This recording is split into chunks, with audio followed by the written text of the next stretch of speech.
Whenever I'm pressing it, you're coming up on like the top right hand screen. Okay, cool. So, what's up, guys? Welcome back to another episode of the Fitness Industry Podcast. So today I have Sam, who's going to explain why he's got a Forest shirt on in a minute. But I've been really fortunate to get Sam on. I've been looking forward to this one all week, purely because Sam, for me, is an online coach, but he's not all about bodybuilding, and he promotes that not just as an online coaching, but for himself as well. So, Sam, if you just want to sort of say a little bit about yourself and what you do. Yeah, cool. So first things first, for anyone who's listening and wondering why I'm just randomly wearing a football top in this podcast, me and Nathan have always had a little bit of back and forth about the teams that we support. Obviously, I support Forest, he supports Ipswich, and obviously we're in the same league and stuff. So I figured it was the best opportunity for me to just kind of come on wearing a new Forest shirt, because I only got it the other day. And especially seeing as with last night's results, with Ipswich going out to lowly Exeter and Forest only just scraping through to Bury on penalties, I figured it would be the best time to kind of wear it. So, yeah, as long as we've kind of got that one out of the way now, so people understand why I'm just randomly wearing a football top. But anyway, yeah, so obviously a little bit about me then. So, yeah, I'm 23 years old. I have been an online coach now for about, coming up to about 1.5 years, something like that. As a PT though, I've obviously been qualified for about 3 years and stuff, just basically working around gyms in Nottingham and stuff like that. And, you know, quite rightly, just like what Nathan said, you know, I'd say it's the best way to describe me is probably not your average online coach. It's probably the best way to describe it. Like, you know, obviously you think of the typical kind of personal trainer or fitness professional in this industry. You know, most are kind of into like bodybuilding and stuff like that. And obviously, although I take a massive interest into it myself, you know, it's not like competing and stuff like that just isn't me. You know, I'm kind of, you can probably more so, you're more likely to find me probably in a bar more so than you're going to find me on stage. That's probably the best way to describe it, if anything. So, yeah, it's going to be quite interesting going through this podcast and going through kind of like my philosophies and stuff like that. And obviously on the side of that as well, something that will probably come up across and, you know, kind of talk about in this podcast as well. Alongside like being an online coach and stuff at the moment, I also do DJing as well in my spare time as well. So that kind of plays a part in like my social media presence, in my branding and things like that, which, you know, we're going to speak about in the podcast as well. So yeah, great, mate. In terms of your kind of social media, so when you said about 1.5 years ago, that's when you got into it. When did you kind of decide, like, this is how I'm going to kind of portray myself, rather than being the kind of average Joe, let's just talk about gym, let's just talk about food? When did you kind of make that, like, thought process? Yeah, it's a good question. So, I think, to be honest, it was more of a gradual thing. It was kind of, I was just pushing the boundary a little bit on social media and kind of seeing how people reacted to it. So, I think, you know, as fitness professionals, we all kind of get this idea that we need to kind of look perfect on social media and stuff. You know, we need to be looking like we're training all the time, that we're, you know, staying dedicated to the service, that we're trying to put out as much content as possible that's going to help people. I think that's kind of a thing that we all kind of feel guilty for if we don't stick to that. And I think, you know, it was probably sort of early last year where I started to really kind of become more socially active, if you get what I mean. I'd say it was only really sort of start of last year that I was starting to get into like my festivals and my events and my music a lot more. And I just found myself like just posting the odd photo about it here and there and stuff. And the odd person would kind of comment saying, "Oh, you're going out all the time" and stuff like that. And I think I just have a running joke about it really. And it's one of those things that I think slowly over time, the more I started to do it and the more I started to post about it, the more I started to feel comfortable about it. And I was starting to realise as well, especially with the clients I was working with and, you know, the feedback that they were giving me, you know, they all chose to work with me because I showed the side of me which is, you know, not fitness related. You know, I kind of showed that I was just a normal person. I had normal interests like music, festivals, going for a few drinks with my mates and stuff like that. And it was kind of when I had that sort of feedback from pretty much most of my clients, it was like, I was like, right, well, it makes more sense for me to now kind of keep posting more about this stuff because, you know, it's clearly that's what's yeah, it's what's likable, and that's what's making people kind of relate to me in a way. So it was. It was more of a steady thing over time that I was starting to post more and more about. And, now it's got to the point where, pretty much half of my content is me talking about, balancing social life and getting results in the gym and like showing what I'm up to outside of online coaching and things like that. So, it's I wouldn't say it was one of those things that was kind of like an initial switch that I wanted to start doing it. It was, I think I'm sure you can probably relate as well. Like we all probably feel guilty somewhat if we're not posting about fitness. And I had those struggles for so long. But I was posting content like 2-3 times a day, but it was all fitness related. My story was just stuff about me going to the gym, about what I was eating and stuff like that. And looking back on it, kind of made me realise that that's just it's making me not really stand out. It's kind of, in a sense, it's just making me look like everyone else. And if I really want to be able to help as many people as possible, and work with the type of people that I want to work with, I need to make myself stand out. And what I think is so important as well, unless you've got a client that's kind of competing, most of the clients are kind of sort of average Joes. They have a 9-to-5 job or shift jobs or anything like that. So it's so hard to be like, if they come to you and want this, that, and the other, and that's the specific goal, you, as a personal trainer, if you're promoting, you're eating every 2 hours or you're doing this, that, other, you can't really kind of relate to your client. So I think what's amazing about yourself is you're showing you can still get results by doing this, going out. You don't have to restrict anything. Yeah, there might be times where you have to kind of just like bring it down a little bit or just be wary of kind of the next day or just think about the whole week. But you promote yourself, like the whole, like balance is the word at the moment. But you do show that, which as an online coach is perfect. In terms of online coaching, how did you kind of get into that, and what was the kind of reason behind getting into it? So this was an interesting one, really. So because when I was like kind of PTing people, it was out of the gym that I was working at, which I've been working at for like sort of like four years or whatever. Up to now about 4 years, and basically I was sort of PTing people out of that gym, and I wasn't really meant to be. They don't have like a PT service there, which I was kind of at the time I was like, why is there no PT there? Like, why are you not offering this as a service? And like all like the immediate managers that I spoke to and stuff, the people who like looked over me just as a gym instructor in that gym, they were like, what, go for it. Like, it's not affecting us. If anything, it's going to improve, our customer retention and stuff like that. So that's when I started doing that there.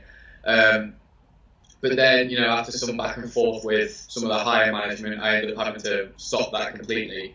And then I kind of moved to kind of coaching people, because this was about two and a bit years ago. I was kind of like just coaching people like home and outdoors in and around like where I live and stuff. So that's where I kind of moved my PT business there. So I went from in the gym to kind of outdoors a little bit. And that was great and stuff. But then obviously, weather gets involved in, obviously the typical British weather has just been absolutely woeful at the time. So I kind of turned around and I was like, at that point, I was kind of, I was blogging quite frequently at that point. Not really been active on social media and such, but I was like building a newsletter or like an email newsletter and stuff.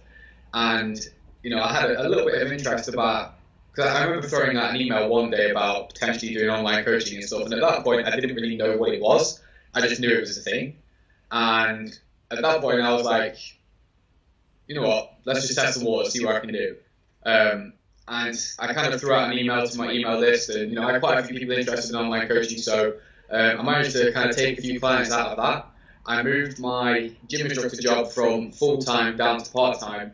And then I just went from that, really, basically.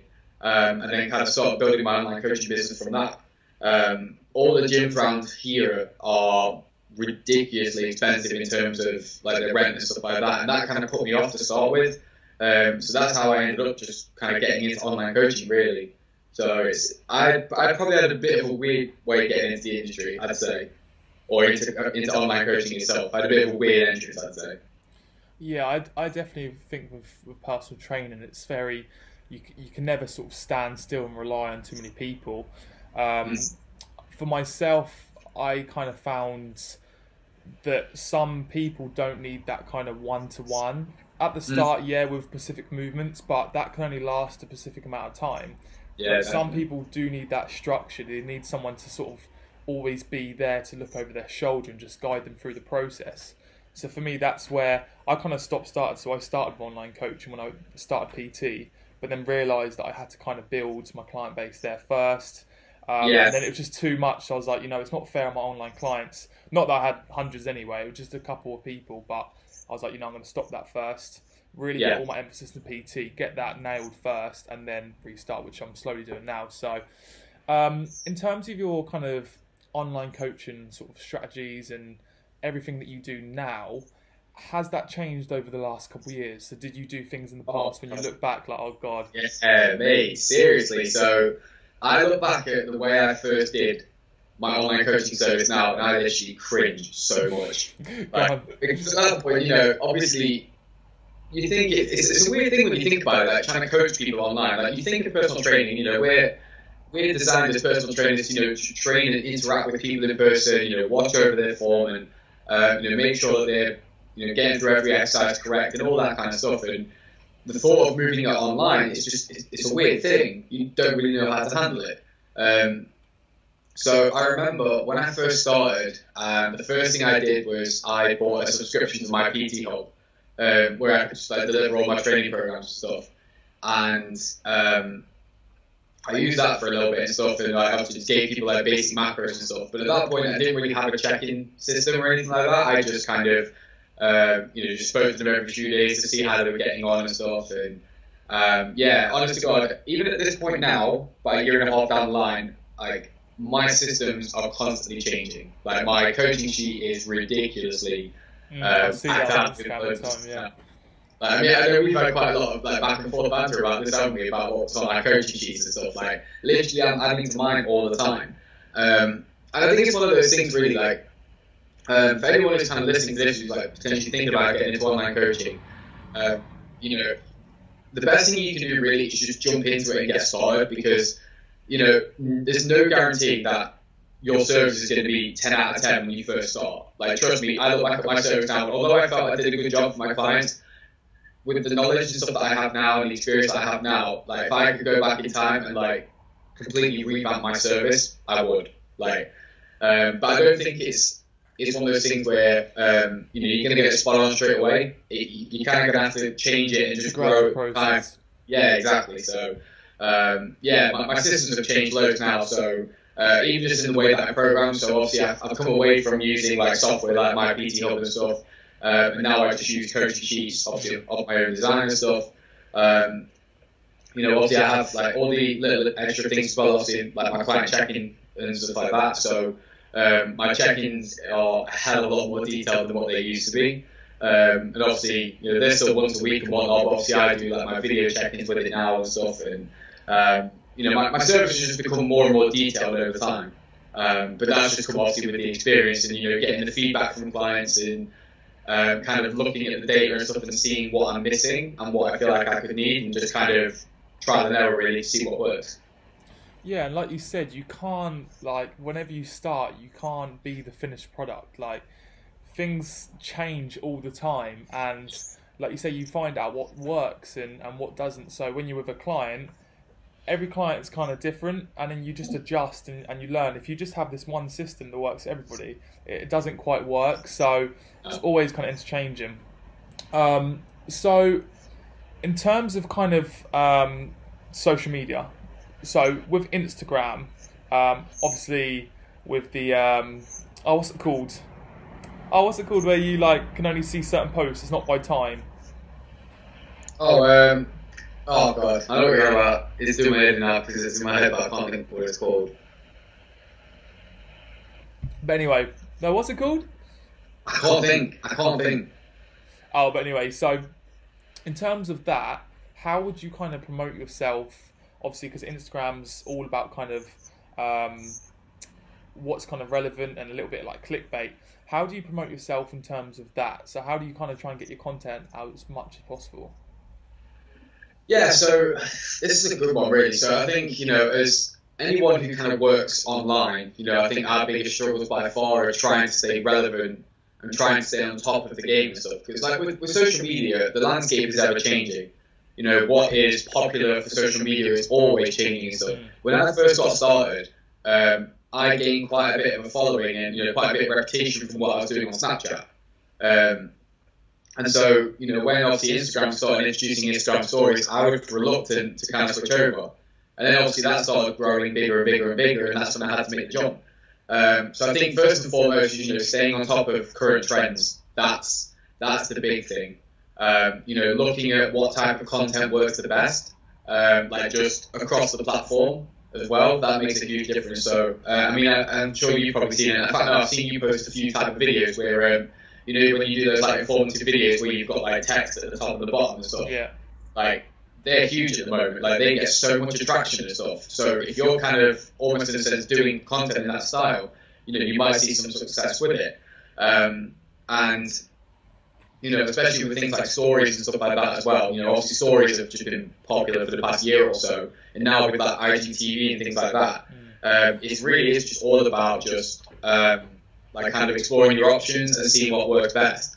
You know, I don't say there's, you know, a particular style of content which works the best.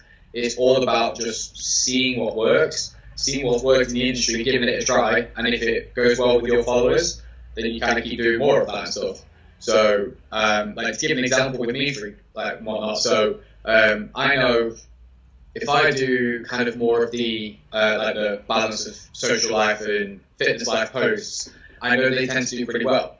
Especially if I match it with photos of me like with a drink in my hand, or if it's a half an hour photo of me like in the gym and like with me with a drink in my hand, or even if it's me like DJing behind the decks and stuff.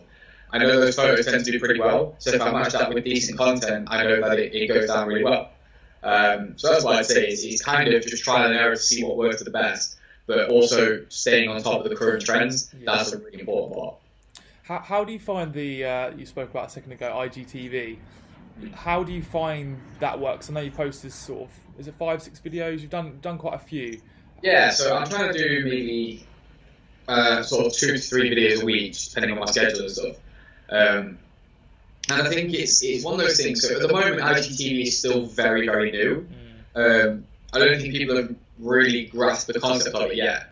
But the way I see it is, if we look at Instagram's trend over the past couple of years, anything new that they've brought in has been very, very slow to start with, and then it dominates.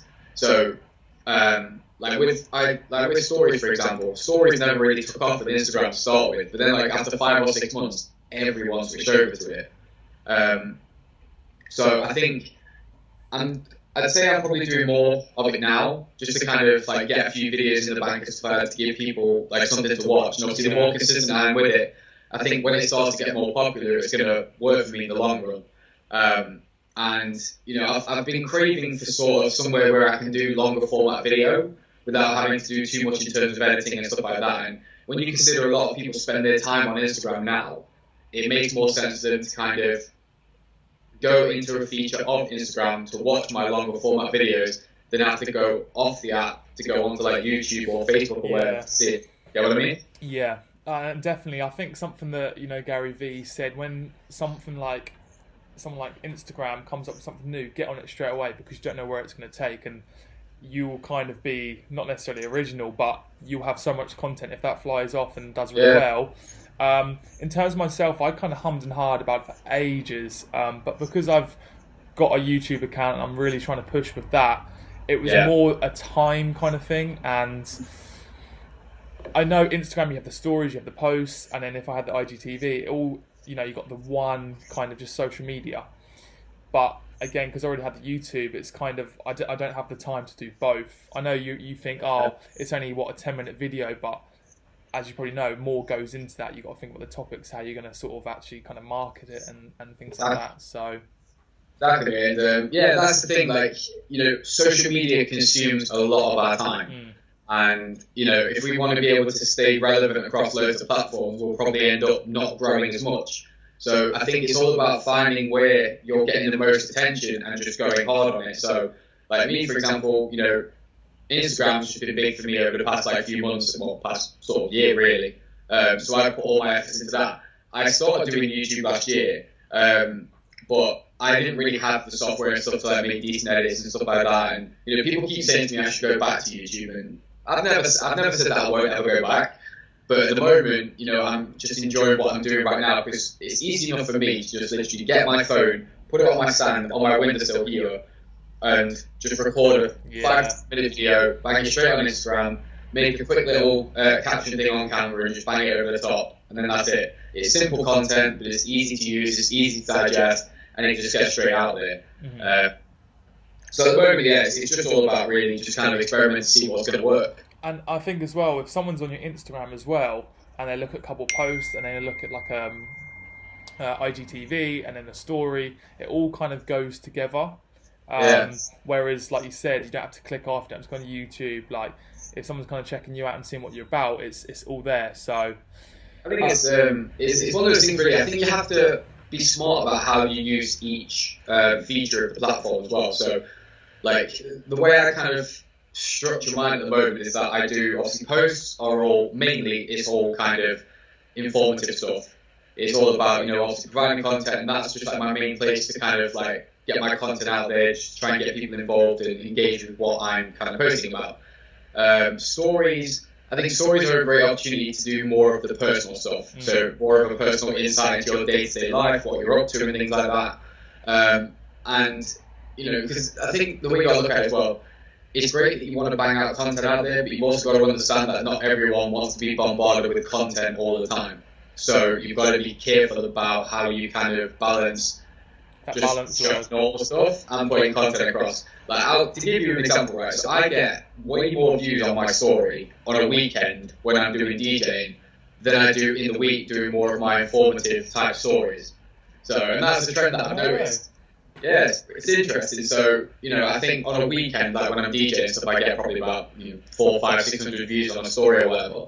But down in the week and stuff, when I'm doing more informative style stories, probably about 300 odd, something like that. So it's an interesting way of looking at it. So I think for me personally, I do stories more for just like the personal life stuff, the day-to-day stuff, and then use IGTV and posts to do more of the content and stuff. Mm-hmm. As you sort of touched on earlier about competing, something that you're not perhaps interested in, how do you find kind of like marketing yourself? Because a lot of online coaches, they've competed in the past or they've done something to do with competing. I myself, I'll admit, I competed purely to kind of push my online coaching. Because you haven't, do you find that's harder to promote yourself and kind of market yourself, or? Yeah, good question. I don't know really, because I'd say, especially like with the rise of like people like James Smith, for example, obviously he's taken the industry by storm, and it's just kind of proven really that you don't actually have to have a background in competing in photo shoots or anything of the sort to be considered relevant. At the end of the day, it's all about how you help people, and like, putting up photos of you like being absolutely shredded on stage and stuff is fantastic. And it makes you look great and stuff, but at the end of the day, how is that going to help someone? That's it, yeah. If you're posting content which is going to help people, it's targeting their pain points and it's helping them with their struggles, that's probably going to get you more business in the long run than just putting a photo of you being absolutely shredded on stage. And there's not to say, because the way I see it, like, if I see people compete, I look at them, and if I follow their journey to stage, I'm like, wow, that's incredible. That is amazing. But I think it's better if you're trying to work with like normal people, like just general population and stuff. I think you kind of almost in a sense want to portray yourself a lot like that. You're like what I do right now in a sense. The way I've kind of marketed myself is that I've always been more kind of minded that I just want to get healthier. I want to get bigger. Obviously, I want to get leaner for things like holidays and stuff like that, or special events, just like most people. But I also want to, have a good social life and stuff on the side. So that's how I've always kind of marketed myself in a sense. I'd say it's harder because I think most people I think a lot of general people will actually look at like people who've competed and stuff and think, I want to work with him because he looks amazing. But then, as you kind of touched upon at the start, a lot of like competitors and quote unquote hardcore bodybuilders, in the sense they follow a very regimented and very strict lifestyle, which if you try and impose that onto general population doesn't always work. Yeah. So I think it's all about kind of like marketing yourself to make yourself seem exactly like your ideal client, and then you kind of go from there. I remember watching like a YouTube video from AJ Morris ages ago, and it was something about, if you were a good athlete or a physique competitor, does that mean you're a good coach? And I definitely think that really applies. Just because you have an amazing physique, does that make you a good coach? Can you transfer your knowledge that you have of actual just sort of fitness lifestyle to someone else, to your client? And I think that's definitely the problem with social media. You'll see someone with like those chiseled abs, but that doesn't really mean anything. Before we started this, I went on your Instagram, and your last two posts, one of them was enjoying social life whilst getting results, like you were saying, and another one was about dieting suited to your lifestyle. But because you haven't like got the, you're not absolutely massive and you're not competing, you're not tanned, it won't have as much engagement. That's the word I was thinking about earlier. Oh no, it wasn't the word I was thinking about earlier. Engagement, because it's not getting as much engagement, not as many people see it, but the content that you provide on there, like everybody needs to see that. But then you can have one person that post a picture of their competed with just like a emoji or something like that, thousands of likes, and that's the one thing that I find really frustrating with social media. Yeah, you are preaching to the choir here, because let's be perfectly honest. The way that you can succeed on Instagram, if you're putting up booty pics, if you're putting up threaded selfies, or if you're putting up food porn pictures, your account grows like mad. Like, it's what I call shallow engagement. People look at that stuff and they like it. Like, the amount of general population people who follow like some of these big fitness influencers, not because they provide them content, it's just because they look 10 out of 10. Like, you almost in a sense have to look at the psychology of the person, like when they use social media and what they use it for. A lot of people go on social media because they like to go on, they like to look at people who seemingly have the better lives and stuff, and they always kind of look at it and they always kind of engage with it because they want it. And obviously that brings loads of different like sort of mental health issues about, but we cover that at the time. But like, that's why a lot of people follow certain people on social media. Like, they're not going to learn anything from them. And like, look at the amount of, and I'm sure Gary Vee's talked about this loads as well, like the amount of people who've got like millions of followers and stuff on Instagram, but they're not even a coach or anything like that. Oh, they struggle to sell their coaching, and they have to put on loads of discounts all the time because no one's really interested in working with them, because they only follow them purely and simply because they've got abs or they've got a big arse, basically. That's legit. So I fully get you on that. That's the unfortunate thing about Instagram is it's very sort of I can't remember what the word is, but obviously it's a picture platform, video platform. People go on there because they want to see really like good looking visual stuff, and that's how the platform works. So there's no coincidence that all the photos I put up of me and Ibiza, like when I was like dead lean and stuff like that, obviously they got ridiculous engagement, but that doesn't surprise me. That's the way it works. And I think people watch and listen to this and be like, oh, it's all good as us online coaching having an overview. I've been a culprit myself. Let's talk Ross Dickinson, right? 2 years ago, 2 or 3 years ago when I first started training, I wanted to be like him. Did he really provide any content? Yeah, he would show kind of what he's eating throughout the day. Yeah. But all he was doing was just selling himself, his plans. He was very lean all year round. I thought he was natty as well, but I don't think he is natty. Okay. But do you know what I mean? As you kind of like grow up in the industry and in kind of gym and fitness, you, like myself, I believe that as well. So you do kind of learn these things. Yeah, definitely. It's I think the more time that you get involved with the industry on social media, the more that you kind of learn these things. And I did the same. I used to look up to Ross Dixon, right? And I'll have to show you this after the podcast or whatever, but when I was in Ibiza back in 2015, I actually saw Ross Dickinson at DC10. And bear in mind at that time, he was fangirl. I was fangirling. I was literally fangirling. Like, he'd obviously been up on drugs and stuff like that, and he actually had some fresh jab marks in his arms, which is quite hilarious. I refused to believe it at the time, but looking back on it now, I'm like, yep, you're not 9. Yeah. But like, yeah, it's, we all kind of fall into these traps when we first start. We get onto the platforms, we see people with big followings, we think, oh yeah, they must be worthwhile following. They might have some good knowledge and stuff. Follow them, and they're probably trying to confuse you with their content and almost try and funnel you into their like shitty little plans, whatever it may be and stuff. But 9 times out of 10, the content that they're posting is just designed to make them look amazing. Yeah. To get all that the thirsty bitches pretty much liking all their photos and stuff like that. That's literally the way it works. So that's the unfortunate thing with social media. But I suppose in the way I see it, I know that I don't get as much engagement as like other people and stuff like that. But I know that if I just keep putting out content that's true, like true to my words and stuff like that, and it's helping people, then that's going to pay off in the long run. So that's kind of the way I approach it. So I've started to come away from the whole likes and comments and saves thing, because I think if you start getting too involved with that, you start trying to change your content too much to get almost that shallow engagement and stuff, which is just not going to do anything for your business in the long run. Yeah, you start kind of do it for the wrong reasons and more for the likes and follows, where they actually do kind of play a part in your business, but that shouldn't be the forefront of what you do. They're very important, and it's obviously important to use because it kind of tells of your engagement and stuff. But at the same time, like I say, you just got to look at all these like big influencers that get tens of thousands, hundreds of thousands of likes, but they've got nothing to show for it other than a few sponsorship deals. But are you really trying to get that, or are you trying to become a coach and help people? That's where you got to look at it. That's it. Just going back, sort of final question, back into online coaching. How important would you say it is for kind of personal branding of yourself?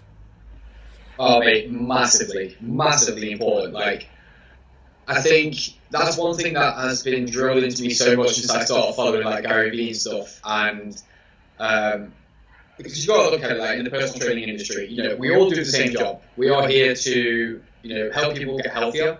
We're here to get them to like, put on muscle mass. We're here to get them leaner, improve body composition, all those kind of things. We all do the same job. But the only way that you're going to make yourself different is you've got to stand out from the crowd. You've got to remember that people don't buy personal training. They buy people. Like the reason that your clients invest in you is because they like you as a person. And I learned that so much when I started. Because I remember, when was it? Probably just over a year ago actually. I did like a random review thing with all my clients. I sent them all an email saying, just want some feedback about my service. Can you just answer these in as much detail as possible? And there's a question about, why was it that you invested in me? And they all said it's because, you portrayed yourself as just being a normal person on social media, and that was the biggest thing for it. Like for me, it made me feel like I had someone who's relatable and not living in a fancy world and stuff like that. So, being as much of you as possible is probably the most important thing, because, like you say, we do the same job. We all do the same job. But if you want people to invest in you, you've got to make yourself stand out from everyone else. Like with me, obviously at the moment, obviously I'm big on my social life and stuff. I'm big on my tech music and my tech house music, and now I've started to DJ and stuff. And there's not many people in the industry who are like that. I can't think of anyone off the top of my head who's like that. So and it's paying off in a sense, because I get a lot of people following me now who are like, how's DJing going, how's coaching going. I'll even go to the events that I play at in Nottingham, and I get people come up to me saying, I had no idea that you use online coaching and stuff. Then we start chatting about that, and we start chatting about fitness stuff. So it's huge, man. It's huge. And like even look at it from your perspective, like obviously I know that you spend a lot of time with Carly and stuff, doing things with her and whatnot, and you spend a lot of time doing like exploring places, and going away with her, and doing other stuff outside of online coaching. And that makes you like unique and stuff. It's the same for everyone else. So I think doing or showcasing as much as you can about you and your lifestyle and your personality is going to pay off so much. Yeah, mate, I think you're absolutely spot on there, and especially like you said with your clients, that they've actually said those things. Do you kind of think like it makes it all worthwhile when someone says like they've picked you because of you? You're like, right, okay, it makes it all worthwhile, and this is why I do what I do. Definitely, and what? I'll be perfectly honest, right? So, I obviously portray my social life, and I portray what I get up to at weekends all the time. But I would be lying if I said that there's not something in the back of my mind, quite a lot, which is always telling me, saying, I'm a fitness professional. Should I be putting this on social media? Should I be showing that I'm out drinking until like 7 a.m. or that I'm seriously hungover and stuff? That was a lot worse when I first started doing it. Those fears used to, kind of made me hold back quite a lot, and I might not have posted as much on my stories and stuff like when I was out and about because I was just worried about what people were going to think of me. But the way you got to look at it is, people aren't going to be able to relate to you. They're not going to take an interest in what you do if you're not somewhat relatable to them. And everyone has those common interests which you can relate to with a lot of people. And, I think it's up to you really, like, the more that you kind of showcase that, the more opportunity it's going to give people to kind of, come towards you and stuff. So, yeah, like, at the start, it used to be pretty hard for me to kind of talk about my social life and, talk about how much I love getting absolutely blindo drunk at all these tech festivals and stuff like that. I used to hate talking about it because I was worried what people thought. But, the more I've done it and the more that I've kind of seen people relate to it and, taking an interest in what I do for my coaching services and stuff like that, it's starting to pay off. So those thoughts kind of being pushed to the back of my mind a little bit more. And I definitely think anyone that's watching this and wants to be an online coach, I'll definitely say promote who you are first and your personality. It might take a little bit longer than if you're posting all pictures of shredded abs and showing you're an online coach. But just keep at it, and like yourself, in the long run, you've been doing this a couple of years, it's paid off massively, hasn't it?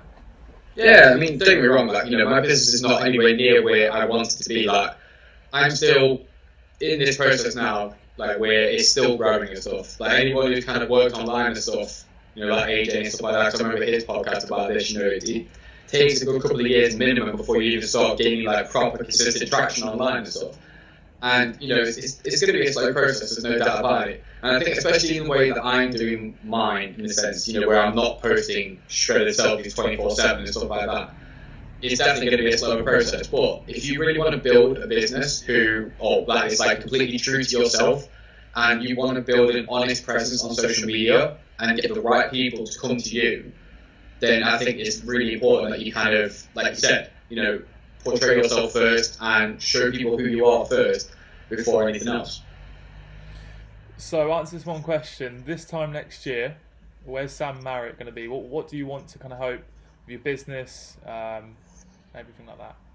Very good question. I think, to be honest, I mean, this time next year, it's just more of a case of just a bigger online coaching business, improved services, improved systems, better content, things like that.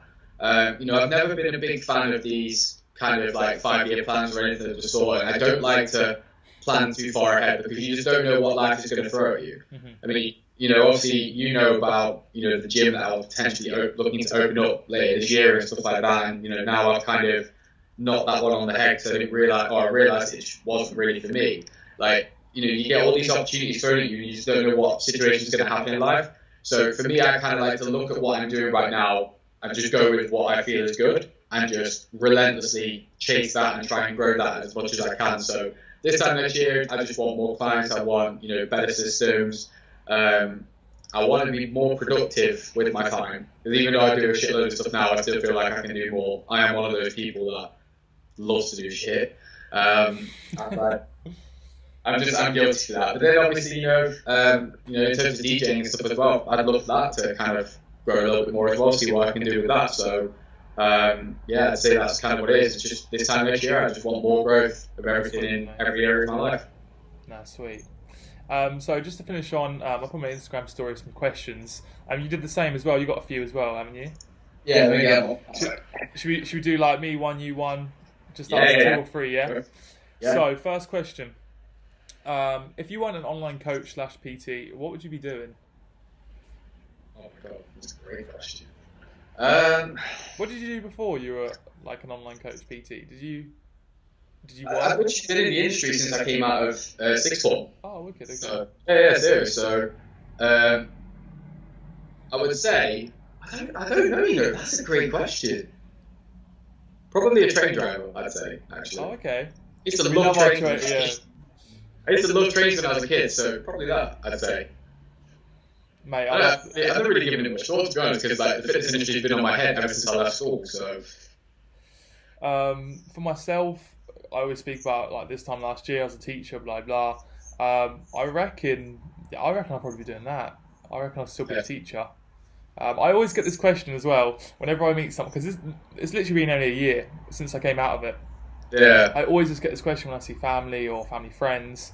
They're always like, "Oh, how's PT going?" Blah blah, and then they like, "Oh, you can always go back into teaching if you want to." And I'm like, "No, I'm not." If you have that mindset, I get what some people mean, and some people don't understand. But if you always kind of think that's your safety net, then you would never kind of get anywhere. But I have it all the time. 1 year later, I have that question whenever I go back home. Fire a question away. Cool. Let's have a look. Let me get it up a sec.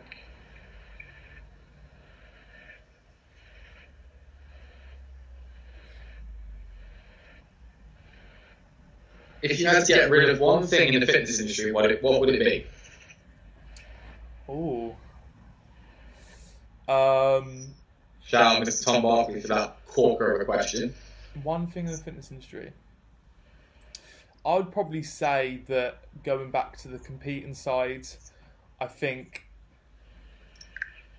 not letting people portray that that's the be all and end all, and just because you've competed means you're suddenly like the ultimate fitness professional.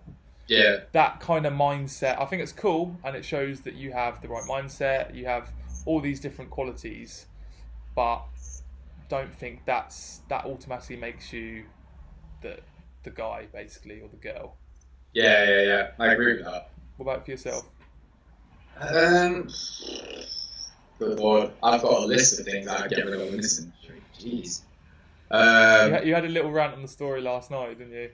I lost my head, didn't I? I actually lost my head. You lost it. I couldn't help it. Oh my god, that's a tough one. Like, one thing to get rid of. Joy, it'd probably be detox diets. That whole thing of detox diets, just get rid of that, because the amount of shit that it creates, the amount of people who have been easily misled by, the dreams that are being sold by these detox diets and stuff like that, and the damage it actually does to the body and stuff compared to what it's actually meant to do in terms of its health benefits. Fucking ridiculous. I'd get rid of that straight away. That'd be the first thing. And I think second, third, fourth, and everything else after that. Shit house PTs. You've seen me talk about that quite a few times. Influencers, definitely get rid of influencers. Oh god, do you know what? I'll be here for a while if I keep talking. Yeah. Next question. So we've got the best thing about being an online coach. Ooh, good Again, question. that's the one. I think it's the freedom. It's the freedom to kind of work wherever you want, kind of thing. And I think it's probably best to elaborate on that point, because a lot of people assume that by going to online coaching, it's like the lazy route. You're not working with people in person and stuff like that. But I'm sure, as you probably know, working in the gym for a solid amount of hours every single day, seeing the same four walls every single day, it can be very, very mentally and physically draining on you, especially if you're not really in control of your time. And I was quite fortunate that I didn't get that extent. I was doing my full-time shifts at my job or at my gym job, and then doing PT on the top. So I was doing like PT like either 7 o'clock in the morning or 7 till 8 or whatever, and then doing my shift like 9 till 5, and then some more after that and things like that. If I'd have carried on doing that, yeah, it would have ruined me. But I'd say the good thing about online coaching is just the freedom of it. You can work with more people like directly across the world and stuff. You can put good systems in place to make sure that they get the help and stuff. And yeah, it's just the freedom, if anything. I think that's the best part. Yeah, I definitely agree with that. I think with kind of personal training as well, because you're self-employed, like you own your own time. And for me, that is an amazing position, because I've been in different jobs, training to become a teacher. You have that set time period where you have to work. Whereas this, if I decide I'm going to work super early in the morning, super late in the evening, I obviously there's some things out of my control where I have to earn a certain amount of money and I have to do certain things that I want to do. But that is 100% the best thing. And yeah, with online coaching, just kind of knowing that there, like you said earlier, there's no kind of limit of where you have to stop, and you don't. Okay, that's your like, for example, for me in teaching, no disrespect to anyone doing teaching, but for me, that super scared me that I could only get so far, and then that was it. And to some people, they love that stability. For me, that I just couldn't. Yeah, I couldn't get my head around that, and I couldn't just do that. So just knowing that it's limitless. That sounds a bit. Exactly. It's quite true what you said there. You know, some people enjoy being comfortable, but you know, I think it becomes quite apparent early on when you are the kind of person who just loves to push themselves and put themselves in those situations which, you know, are deemed really uncomfortable. You know, and that's literally been my life over the past like year and a half, really, is just putting myself in uncomfortable situations to see where it can go. You know, like just as a point for yourself as well, you know, obviously you was in a comfortable job with teaching and stuff like that, but you know, you made the jump like really early, just trying to start a career that, you know, obviously you had no real experience in and stuff. So it was good when you jumped early as well, because you know, it takes a lot for people to jump, especially when they're already in a very comfortable job with a comfortable income and a comfortable life setting, if you get what I mean. So no, it was scary, but it's again going back to support. The support around you is so important. So, you got a second question? Yep. Have a look.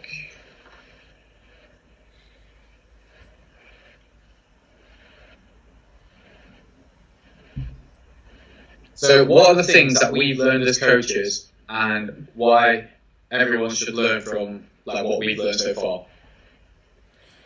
Say that again. What have we? So, things that we've both learned as coaches, and why people should learn from basically like our upbringing in this industry. So, first of all, what I've learned as a coach, going back to working with Cam, that I work for my prep. Yeah. He taught me sort of consistency and just being consistent day in, day out. Not necessarily, you know, you have to eat this then, for example, like the so-called like bro bodybuilding, but in terms of kind of finding that balance and just keeping that consistent so you have a bit of a structure. So definitely, as a coach myself of my clients, definitely promote, you know, the structure and the fact that even if you do kind of go off the rails a little bit, if you have, you know, a weekend doing this, that and the other, you still consistent 90% of the other time. Yeah. Don't go all crazy. So for myself as a coach, that's probably what I've kind of learned off someone and kind of utilised myself. Yeah. I'd say the biggest thing that I've learned personally is the power of empathy with your clients. So I'd say now I probably spend more of my time thinking about what life is like in my clients' shoes, seeing how they're reacting to certain things and whatnot, and you know what situations look like from their perspective, because then it gives me a better like understanding of how I need to coach them to get around certain barriers and stuff. You know, because I think we all get into this mindset, you know, and I know a lot of coaches are guilty of this and they openly admit that, and apart from the ones who don't openly admit it, who are just complete shit answers. But anyway, you know, we all have our system, we all have our beliefs of how we should do certain things with each client. And I think if anyone falls out of line with that, we kind of assume that, okay, no, you should be doing it like this to get the results. Yeah. If not, then you're just not going to get the results. That's it. When in actual fact, you know, as you've probably known now from working with clients yourself, you know, not everyone is the same, and everyone's got different circumstances. Everyone is wired in a certain way, and you know, there's so many good articles and like books and podcasts and stuff on psychology and personality types of each client and stuff like that, which are really, really interesting. And you know, I think in a lot of ways you have to empathise with each of your clients. You have to understand that they're not the same as you. They haven't got the same obsession and belief in fitness as you do. You know, they've got other 9-to-5 jobs, they've got family, they've got relationships, they've got other interests and stuff that mean a lot to them as well as fitness. And you've got to understand everything from their perspective if you want to be able to know how to coach them properly. So I think learning to empathise with my clients is like the biggest thing that I've learned so far. And you know, I'm still not perfect with it. You know, I'd say there's still more stuff for me to learn, but I'd say the more variety of clients I work with in a sense with different personality types, the better that's going to get. Mm-hmm. No, sweet. What was the second question? Oh, why should everyone learn from us? Yeah. Everyone learn from us. That's a good question. Why everyone should learn from us? For perhaps myself and both us together, it's the balance and showing that I keep going back to this word balance. I know it's frustrating, but showing that you don't have to have that mindset of like, okay, I'm just going to be a bodybuilder, or I'm just gonna go into this fat loss period, and that's the be all and end all. I think life doesn't work that way, and yeah, fair enough. If you have 6 weeks off, for example, and you have all that time to do absolutely nothing, yeah, like you could do that. But if you work shift patterns, you know, life doesn't work that you can eat this certain time, train this certain time. You just have to customize it to yourself, and going back to yourself, what you said about empathy and that, everyone's kind of different. Yeah, definitely. And you know, I think it can kind of be rounded off just by the quote of, you know, the gym should not be like everything in your life. Like, your life should not revolve around the gym. The gym should revolve around your life. Like, that is the ultimate quote for me in that respect. And you know, I think that we both showcase that, you know, fitness is not everything. Like, obviously, you know, we care about, you know, the way that we look and stuff like that. And, you know, like, don't get me wrong, like, majority of my life is still built towards, you know, improving my physique and, you know, making sure that I look good for like my holidays or my events and festivals, all those kind of things, and making sure that my health is still number one priority above everything else. But we also showcase that, you know, you can get that side and you can do those things and you can still have a life with it. And, you know, I think that's really important. I think we obviously showcase two different aspects of it in a sense, because obviously, you know, you've got the girlfriend and stuff like that, and you do all the romantic shit and stuff, and then there's me just getting fucked up at festivals every weekend and pretending that I'm a DJ. So, two different showcases and stuff, really. But I think one thing people can from you as well, really, is you know, just what you can do within a year if you want to jump ship and go into a different industry. Because, you know, like I said, this time last year you were a teacher, but now you look at yourself, and, you know, now that you've massively evolved the fitness industry, you know, you're gaining a number of clients, you're getting good results, you know, you're starting things like the podcast and stuff like that, and, you know, it just goes to show really that even if you are working in a different sector, if you really do have a passion for this, you can jump ship and you can get involved and you can make of it what you want, really.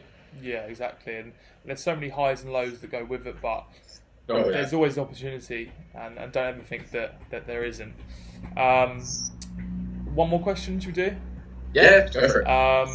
So I think it's a nice one to kind of finish off with. We've kind of touched on it before, but advice to a beginner online coach. So if you're just starting out. Okay, so first and foremost, don't care about being too perfect. If you care about being so perfect and like not doing anything until you're perfect, you'll never ever get started. Like, I can confidently tell you that the way that I coach people, although my intentions were true and honest, my systems and stuff back then were terrible. But they only get better when you get more experience of coaching people with that system, realizing what's not working, what you need to bring in to get it to be better and stuff like that. So, yeah, definitely don't worry about being too perfect. Just literally get started, get involved, like get in the trenches and do the work, and just keep perfecting as much as you can. That'd be my first piece of advice, really. That, and obviously consistency with social media. Like, don't be one of those guys that just opens a online coaching service and expects the people to just come in. Like, you've got to give so much value to people if you really want to be able to grow. Like, you probably noticed, like, with my social media and stuff like that, like, at the moment, I don't really ask for people to coach with me that much at the moment. Like, I pretty much have a system in place, which, you know, I'm still tweaking with and stuff, but it's just all about, like Gary Vee kind of says, what is it? It's a jab, jab, jab, right hook, isn't it? Like what Gary Vee used to say. And that's exactly what it is. It's just giving value so much. Just give out so much value and stuff. And then when you've given out so much value, that's when you can ask, like, oh yeah, come and download my free ebook, or yeah, come and get involved with this free like fat loss challenge, or get involved with online coaching. So, you know, just give as much value as possible, give away your best information, and that's how people are going to build a trust with you.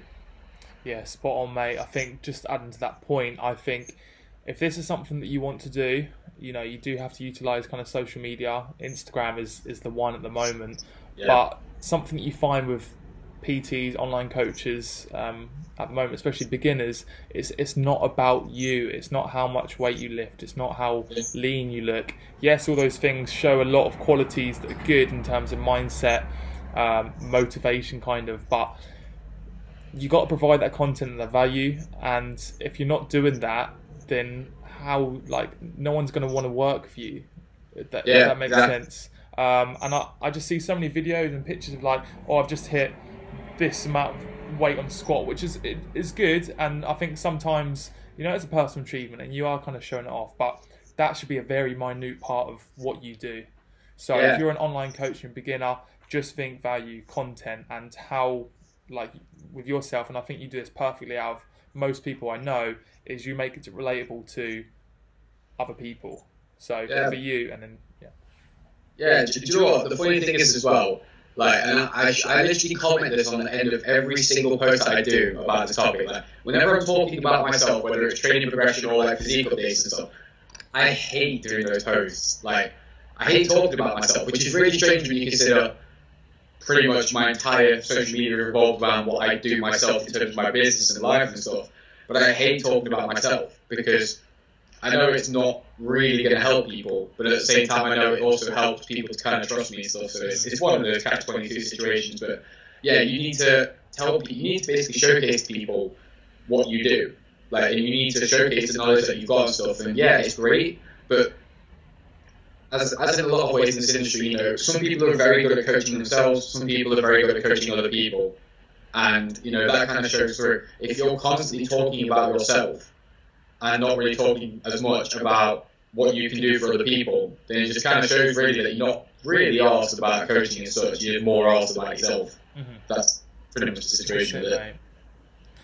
Sam, mate, been an absolute pleasure. I'll do one more. You go on then. This one's really important, and it's a very good question again from Mr. Tom Barkley.